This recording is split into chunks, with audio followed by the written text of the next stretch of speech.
Hello then, you're welcome to another insightful and informative episode of AAU Talks on AETV. AAU Talks is the premier voice of higher education in Africa. My name is Ajiman Ochodako. And I want to bring your way something that has been really advocated this year about estate and gift planning, about how you end through your life, your properties, and how will you properly plan these things so that after you, perhaps when you pass away, these properties wouldn't be undergoing chaos or legal banters, but would be shared amongst all your loved ones and family so there can be peace and harmony whilst you pass away. And these things are really not quite obscure. We don't think about these things because we find them to be trivial, but they're very important in how you can prepare a very good estate plan for your future. So today I have with me the actors behind the estate and gift planning advocacy movement in Ghana, and they will be sharing with us all that you need to know about the inception of the movement and why you should really be interested in how to plan your estate and your gifting as well. So don't go anywhere. Stay with me after this short break. We'll come back. I'll let you know who they are and what it's about. Stay with me.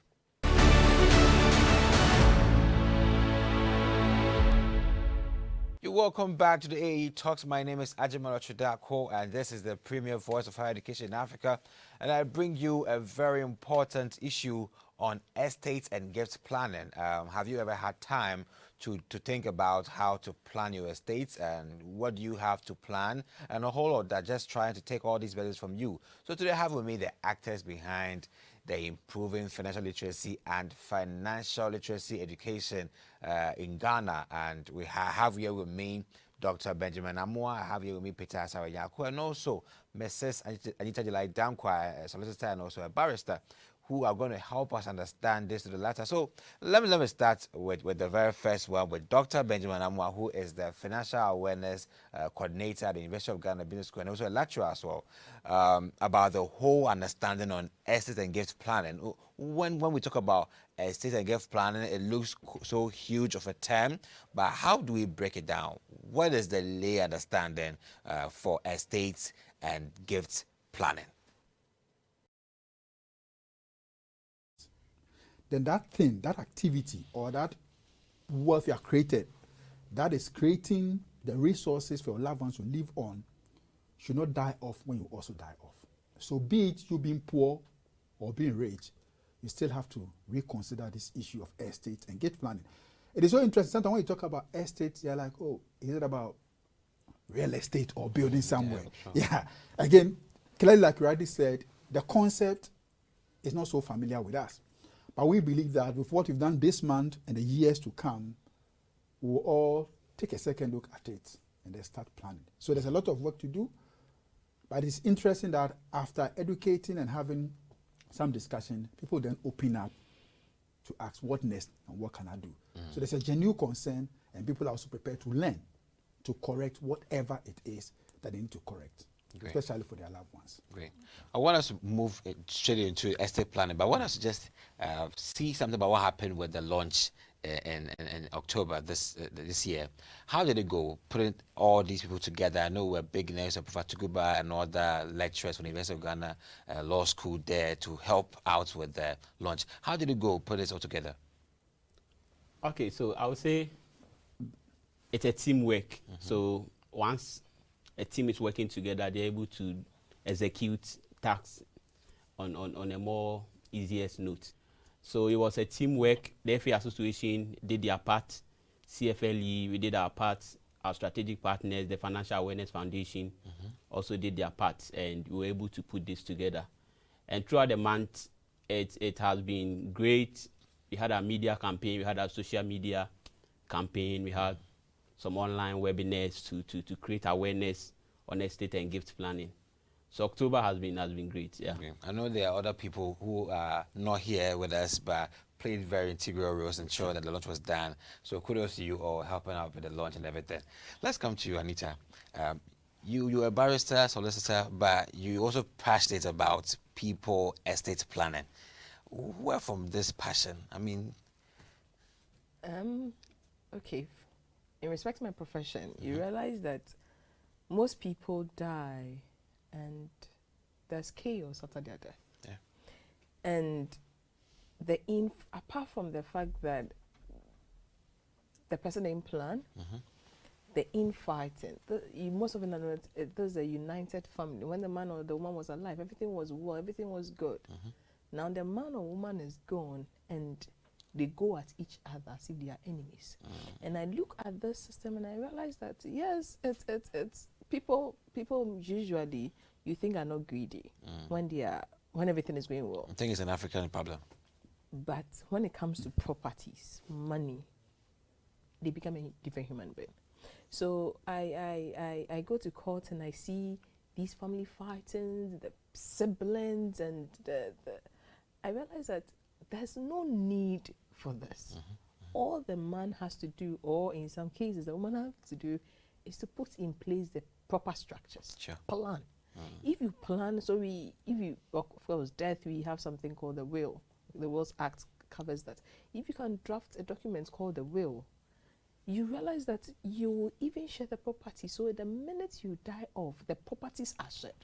So the infightings will not happen, even if it will happen to the minimum, because you've already shared the property. So someone will be going to court to tell the court that, court, how my father shared the property, I don't like it. The court can step in and say, okay, it seems as if someone needs a little bit help. So let's give something small to this person. But the court is not going to overhaul the whole intention, because it is your property. You have worked for it, and you can determine who to give it to. And so the courts generally will respect it. So if you're able to plan well and put all these structures in place, trust me, most of these fightings and sometimes the extent of family being enraged for years on end will not happen. Just plan. So try and just get your family together after you pass away. That is why we're here to discuss estate and gift planning. So let's start with who is qualified to engage in estate and gift planning. You know, you start your education, you complete national service, and then after that you get service 599. You can't save anything. How much can you save? So when does it start? When does estate and gift planning start from? Because I don't think I will need this information at national service. Or Doc, what do you think? You need it. Oh, really? You do, because you see, everybody has something that is serving him now that he or she can pass on. That's why we added gift to it. The gifting aspect is sharing of whatever you've acquired. So at university, you have a laptop, you have a phone. You should be able to simply draft something down and then pass it on. You see, again, we make the mistake that I will grow before I pass on. And that even eats into the minds of those who prepare their own will.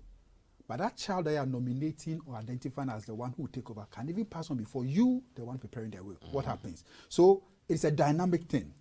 At each point in time, anything at all can happen. The person you have named can go before you die. What happens? You have to go back and change it. So it's not about age. 18 years, the law says you can think for yourself and take decisions.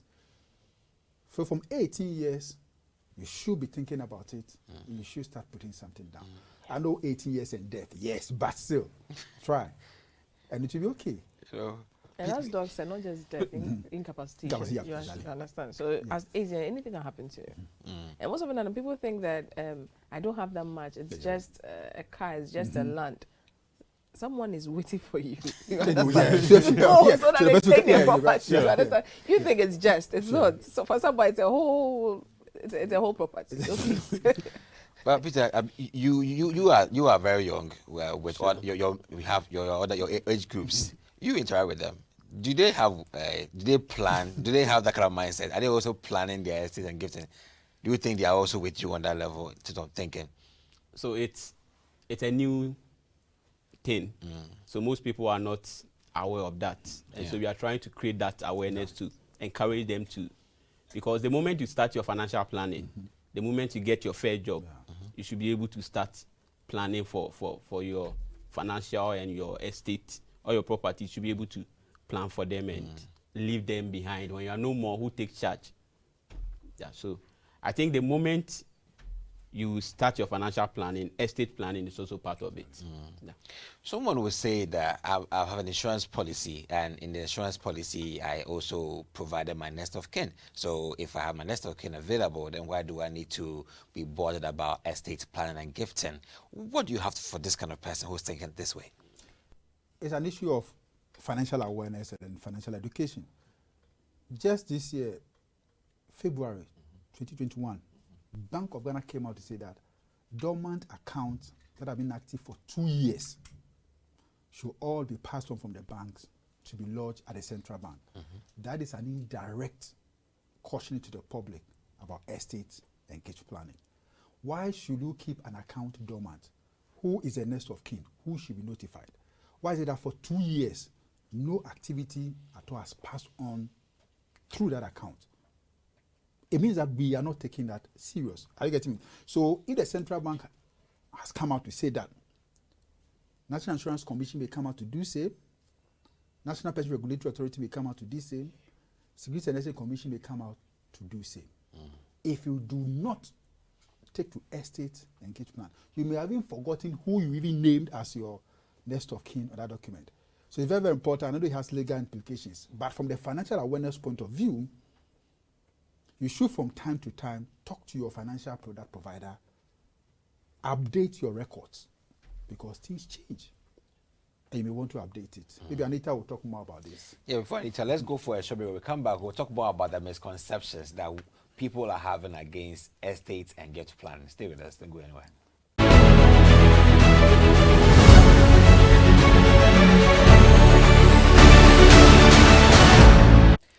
Welcome back to AAU Talks. My name is Ajiman Otrodako, and we're discussing estate and gift planning, and it's about getting interested. This is the interesting part of this whole discussion about the misconceptions that you are having against estate and gift planning, and hear what the experts are going to say about that, if we change our mind or not. So number one is the fact that my family knows my wishes from my childhood. They know that I love my senior brother, I hate my junior sister, and they know all these things. So if I pass away, they know that this person loved this man, so therefore we give the TV, the vehicle, the house to this person. Isn't that enough to eradicate all the chaos? Or you still have doubts, Anita? It is not. Not at all.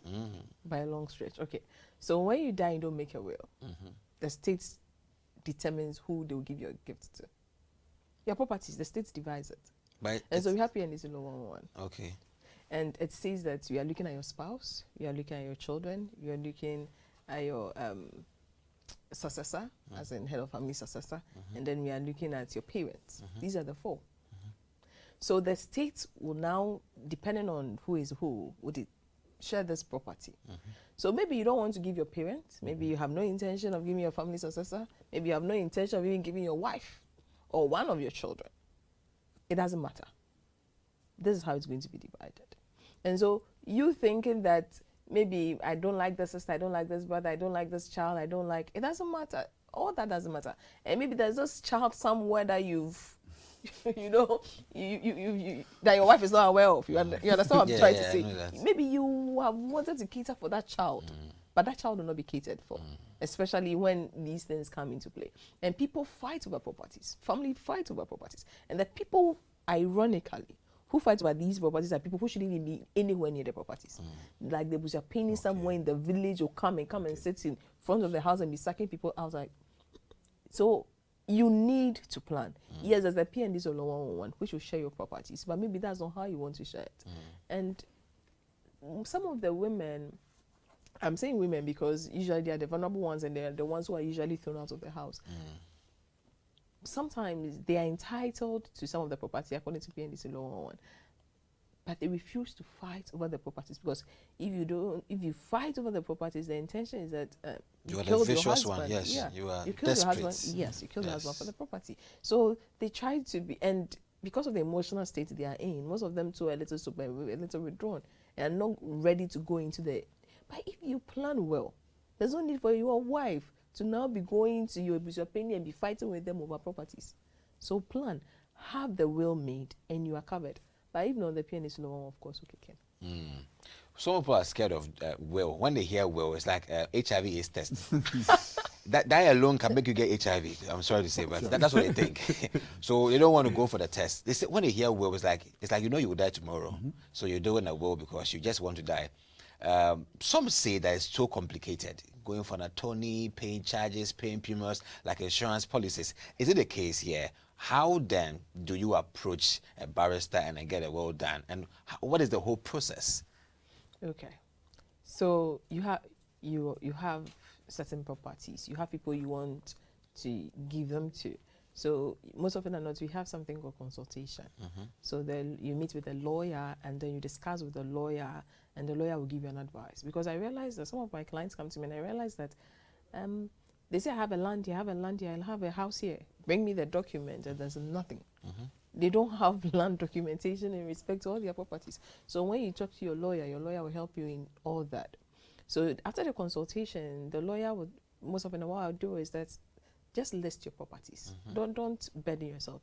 Just list your properties. And by each property, tell me who you are giving it to, who you want to will it to. Then I also ask, is there someone who should share? We call the person the executor. If you are not around and the will goes to probate and we are sharing the property, there's someone who is supposed to be the executor, share the property. Who do you want it to be? If you ask my advice, most often now I tell you, let it be your spouse or someone you trust, because this person is going to share the property. If you're not careful, this person might chop some. So it's someone you really, really trust and respect. So usually I go for the spouse. So you let me know who the executor is. Give me the list of all the names of your children. And then the property, give me a little bit details about it. To be on the safer side, I usually tell you that bring me a copy of the land documents to be sure that indeed the property is yours. Most often than not, it's sometimes family property. Let's say the family has a land and then you go and build on the land. It's not your property. You can will only what is yours. So if there's a family land and the land is not yours, it's for the family, and you go and build on it, that building becomes a family property. You cannot will it. It's for the family now. So we'll go through all that. And when you are done, give me within 2 days, 3 days, you have a draft. I send a draft to you. You have to look through the draft to be sure that I have really communicated what you want on the paper. When we are all fine and we go back and forth and we are done with the review, we get 2 people to sign. So they are the witnesses. The witnesses are not supposed to be any of the beneficiaries. If there's someone you're giving a property to and you let the person become a witness, the person will forfeit all that you've given the person will not get it.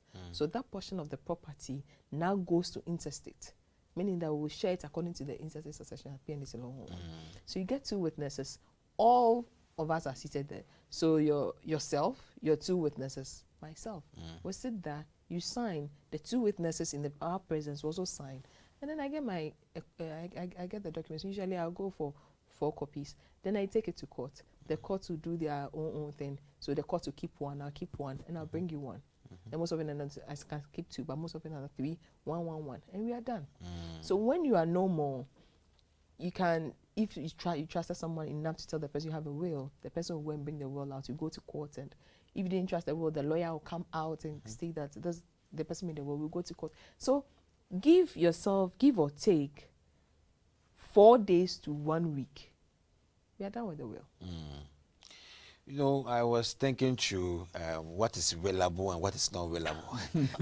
What do you think is willable? I mean, you know, we have some major assets and some too, I mean, they don't go anywhere. There's nothing called major assets. So, okay, so generally we've grouped them into, let me call them 4. So we have the movables, the cars and all that. And those ones, we even call them chattels. So the dress you are wearing, your shoe, your coat, your watch, we group all of them into chattels. Okay. And your cars. Okay. So your personal belongings. Okay. So chattels. That's personal. Okay. Yes. And then we have the immovables, the lands and the farms and the houses.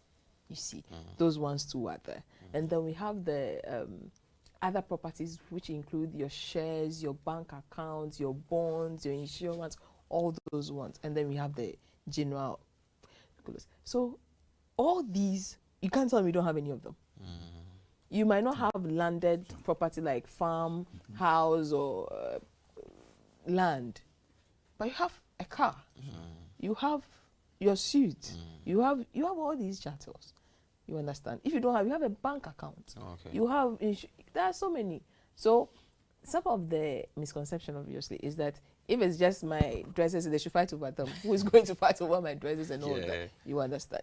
But sometimes let people know what you've planned, and plan it so well that when you are not around, no one can usurp your power. That's great, but back to the misconceptions or the difficulties. Even though you've demystified this whole complicated thought, though it's not complicated. I mean, just find a barrister and all that. We are thinking of how much should we pay the barrister? Even that one can will something. so I mean, break it down. Let us break it down. Open it up. See, I don't want to go. Okay, so we have the consultation fee, we have the legal fee, and then we have the administrative fee. The consultation fee is meeting the lawyer, talking to the lawyer, the time of the lawyer.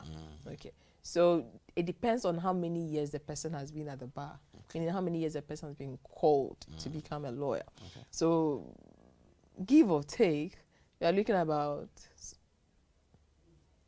Mention a figure. So we are looking about, let's say, you know, I don't want to mention figures because sometimes you come to your lawyer and the lawyer knows your state and knows that financially you are not that strong. The lawyer can, I've done a lot of them pro bono for free. Okay. Yes, because the person where the person was, all things being equal, the person couldn't pay. Okay. But if you want me to give a figure, I'll just say, no, let's say 300 for consultation. You're meeting a lawyer for hours, you're paying 300 for consultation fee. Okay. And then when you are talking about administrative fee, the transportation, the printing, going to court to file the envelopes, all that, you shouldn't pay more than 500. Okay. I'm not giving this as the yardstick. I'm saying that these are the basic. Because if you have a lawyer 10, 15 years at the bar, obviously the person is going to take that amount. Okay. And then when it comes to the will itself, as in the legal fees, there are forms. The person can look at your properties and go for a percentage. The person can go for a lump sum. You understand? So it generally depends on your properties. Of course, the more you have, the more work I'll be doing, and the more you'll be paying. Pay as you earn principle. But so what if this prospective client is the one who owns just a motorbike? The rest are suit and ties and shoes. That is not that ideal one you really expect. How do you handle this person when they come to you? I want to own my motorbike. If you want to own your motorbike, obviously, who are you giving it to? That's my first question. And so I will it for you. And what I also do is that your chattels, by all means you have something, the chattels, I'll add it to it. And then I have a last clause where I'll say that should you have any properties that you are not even aware of, then that property should go to this. Because sometimes you die without knowing that you had some property, especially when it comes to family properties. You might not be aware that you had such property. So you have that general clause there to say, I give it to this particular person. And this particular will be about a page. And trust me, there's this misconception that with lawyers you pay. You pay if the work is complicated. Someone will come to you and the person has this many houses, there's controversy on the houses, and the person doesn't have documentation, the person has partners, and obviously I can't use 1 week to do this work. And most often than not, I charge you by hour. So the more hours I'm using, the more days I'm using, the more you are supposed to pay. Because that's how we survive. This is what we live on. Yes. You understand? Yes, so so the more the work, the more you have to pay. But if you're straightforward, this is why I'm giving to someone can say, every property I'm giving to my wife and children. You've made my work easy. You shouldn't be paying that much. Let me just talk about the next one. Let's say you gain more. As you gain more, you want to add to your pre-existing will. But sometimes some wills are quite dynamic. They want to go conditional. Okay, if my son gets 8 A's in WASI, give him the car. When these wills come before you, what do you do? Okay, so let's say you have a will and you want to ensure that I usually go update it because you have now new wills or someone is dead and you want to take the person's name out of it. So if there's more properties, you have the codicil. Codicil meaning that another document that attaches to the will. So I have made this particular will and so I have these new properties I'm giving to this, and so we attach it to the will. But let's say there's something in there that you want to change. So of course we tear this up. And then in the new one we refer to the set that this new will supersedes any other will I had made. So all the old wills obviously falls off and then this new will comes into play and then you have that one done. when you want to do this kind of when my child is 18, yeah, you can do that with a trust. Ghana, it's not that strong here, but you can do that with a trust. Or you, in the will, I'll state it, most often I know that maybe the spouse, so the man is there, the spouse, as in the wife, will hold the properties in trust for the children. So when the children are of age, or when the children are this, or when the children are that, or when the woman can use the property. I had a client who said, the minute the woman marries again, all the property should go to the children. Yes. And then, or when the woman dies, all the property. We have, so the more these things you are asking, the more complicated the will becomes, the more work it is for me. And so you should be ready to pay for more. Doc, let me come to you. You've been following this movement for a very long time. So have you heard of any case study or occurrences that perhaps pushed you that I think we have to intensify this education, because this story is so devastating, it's very disturbing.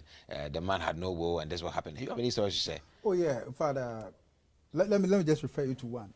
Maybe you've heard it, the Anita-Delight case. Yes, quite public knowledge. The footballer who was having, a divorce issue with the ex-wife. Sure. And this issue has been in and out of court, in and out of court. Clearly, it's an issue of estate planning. If the individuals involved had sat down, or maybe the owner, this Anita-Delight had prepared an proper estate plan, I don't think they'll be going through this in and out of court issue. It should have been settled. But it's looking like it is more complicated. That is how the court comes in. It's not correct, go back and come. So the point is that it is happening all around us. And I'm citing this because it is in the public domain. But I believe that there are a lot more out there, and individuals can share their personal experience as to what they may have suffered because their benefactor may not have prepared a will before he or she transitioned. Before we look at the legal nuances that can be prevented if you prepare an estate plan, what would you say is the success behind someone taking a properly planned estate and gift plan? What do we save here? Okay, you save a lot. Always have at the back of your mind that you have loved ones, individuals who are depending on you. Now, what happens when you pass on? That is the whole thing. So we can measure the success by the extent to which your asset of acquired indemnify their existence if you are not around. Okay. If the support that you are providing for them can still be provided when you are incapacitated or when you transition, when you pass on, then we consider being successful at planning your estate. That shouldn't also be the end.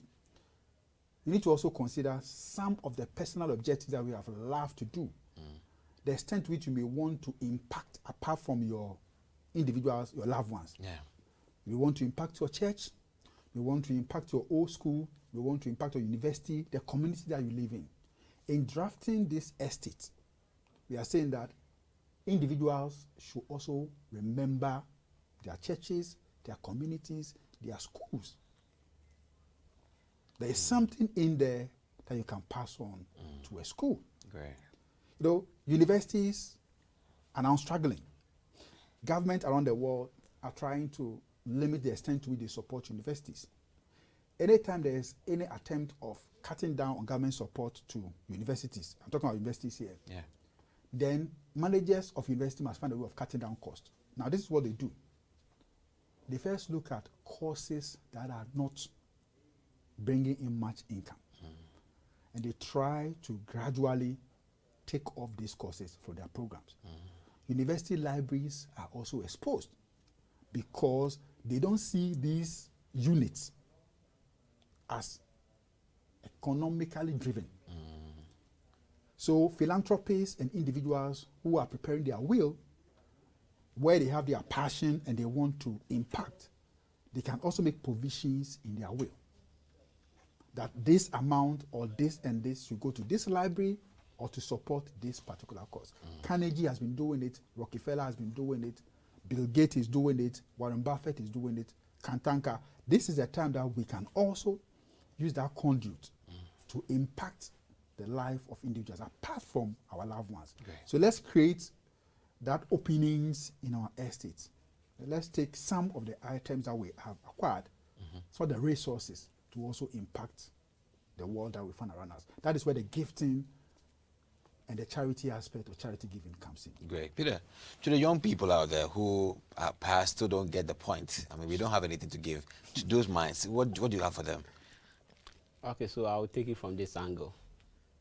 I believe we all have to give out something. Yeah. And for now, as young people, we don't have that huge amount of money, that huge properties. But we can give our time, we can give our expertise. Sure. If you know something, you have to share. Yeah. If you have some time, donate to support community development. Share your skills with the community, mentor someone. Use your voice, communicate your passion. Yeah. And I believe once we do that, we will help create a better world for all. Yeah. Anita, but back to the legal aspect, one legal thing. I think that I trust my family so much that when I'm not there, my family will do the appropriate thing for me. That is what someone is saying in place of proper gifts and estate planning. What do you have to tell them? Let me say it like this.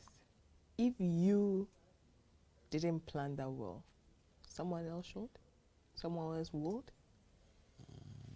You see, the whole idea is it's your property. You know what you want to use it for. You know who you want to give it to. And if you don't do that and you leave, you are leaving that responsibility to someone else. How well do you think that someone knows who you want to give it to? How well do you know that this person can be that trusted? Usually I use the story of Martin Luther King. He was this peaceful man who was going about his business well. He didn't make a will. He, of course, we know what happened to him. Now, if you go to US, one of the longest and the infighting that has ever happened is in respect to his properties. The children are fighting like crazy, and they are always at loggerheads as if they are enemies. All because this peaceful man didn't plan. And he leaves the world, and behind are his children. So you have thought that this peaceful man, having known his family, loving them, knowing how Christian-like they are, how loving they are, we have thought that it was possible that this to happen. No. So if you will not put in place the structures, no one can put in place that structure for you. And anyone who comes might try, maybe with good intention, might try, but the person can't be as effective as you if you had done it. The question is, what is preventing you from doing it? What is it? Nothing. So you have to plan now. So what is preventing you from doing it? Is it resources? Is it you don't have time? Don't procrastinate, okay? At every morning time, you have to think about what to will. It doesn't matter. Anything is willable. Okay, do something. Don't wait for anybody. See, we are trying to silence the guns in Africa, okay? This is also the reason why there's a guns can't silence, because we are all fighting on the same resource. But if you plan very well, we wouldn't have these chaos occurring. So thank you very much for your time, Dr. Benjamin Amoah, Peter Asare, Nyarko, and also Mr. Anita-Delight, Danquah, for your time and your knowledge you've shared with us on how to properly undergo exit and gift planning. We believe that you've heard very well, and you will take a step. I will take a step right from here with the little I have. I will take a step. So take a step as well, and let's try and then create a better future for our children and also for the country we're in, the African continent at large. Thank you very much for your time on AAU Talks. My name is Kwadwo, and I'll come your way with other episodes on AAU Talks. Keep watching our programs and have a nice day. Be safe. Bye.